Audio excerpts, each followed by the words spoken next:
Hello mga kananay, magandang araw. Another day, another video nga naman mga kananay. At sa video nga po na ito, i-share ko sa inyo ang isa sa aming paboritong ulam. Ayan. At meron nga po ako ditong alamang, ayan. Meron akong kamatis, sibuyas, at yan. Ihahanda ko na nga uulamin ngayong araw, ngayong pananghalian. Kaya ihahanda ko na. Pwede na nga natin ang ating sibuyas.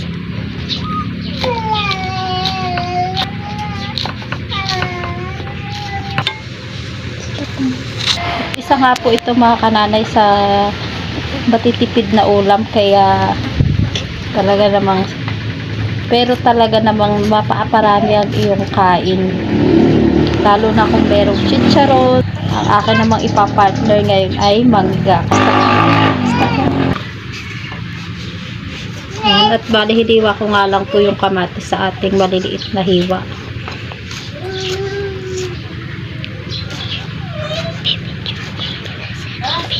At bali pinagsama ko nga lang po ang sibuyas at kamatis dyan sa isang mangkok mga kananay. At lalagyan ko na rin siya ng ating alamang. Haluin lang natin, imekos-mekos na minsan.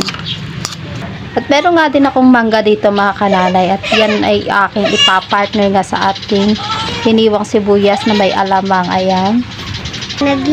At napakasarap nga po nitong ulamin mga kananay kung hindi nyo alam. Ayan, talagang mapaparami ang kain mo pag isinabay mo siya sa mainit na kanin at bagong saing na kanin. Ayan, hiwain na natin. At mukhang napakatamis talaga nitong ating mangga ngayon. Tamang-tama sa ating pang-ulam ngayong pananghalian, dahil ako'y walang maisip na ulam, kaya ayan, nakakita ako ng mangga, maisip ko na pwede na nga siyang ulamin. Lagay lang nga po natin dyan sa isang plato ang ating mangga.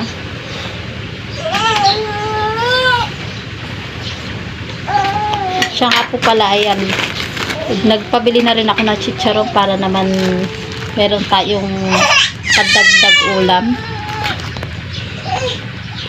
At dahil handa na ang ating pananghalian, pwede na tayo magsimulang kumain.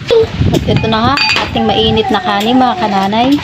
Kami inyong saluhan sa aming pananghalian. Yan, kumakain na nga po ang aking mga anakis. Ayan, at nakikigulo na nga ang bulilit na kambal. Yummy po yung luto ni Mami. Hey. Hanggang dyan na nga lang po ang aming video at ako'y kakain na din at ako'y makikisalo na rin sa kanila. Like and subscribe. Bye-bye. Thank you for watching. Bye-bye. Dapat nga talaga mga kananay, ang aming iluluto ngayon ay magluluto sana talaga ako ng gulisa. Kaya nga lang ang aking kambal ay nakatulog lang kasama. Kaya sabi ko ay meron naman akong mangga pa dito at saka alamang, ito muna ang aming uulamin at mairaraos naman ang aming panang. Simple lang na ihahain namin sa lamesa ay makakaraos na rin naman na, di ba mga kananay? Kaya kahit lang ang ulam ay talagang napaparami ang aming kain. At sarap kumain ng kanan. Yummy po. Sarap. Ang sarap mga kananay. Masarap talaga kumain, lalo kung nakakamay. Nag-iingay pa ang aking kambal sa lindaw. Diyan na nga lang po kayo mga kananay. Kami kakain pa dito. Thank you for watching.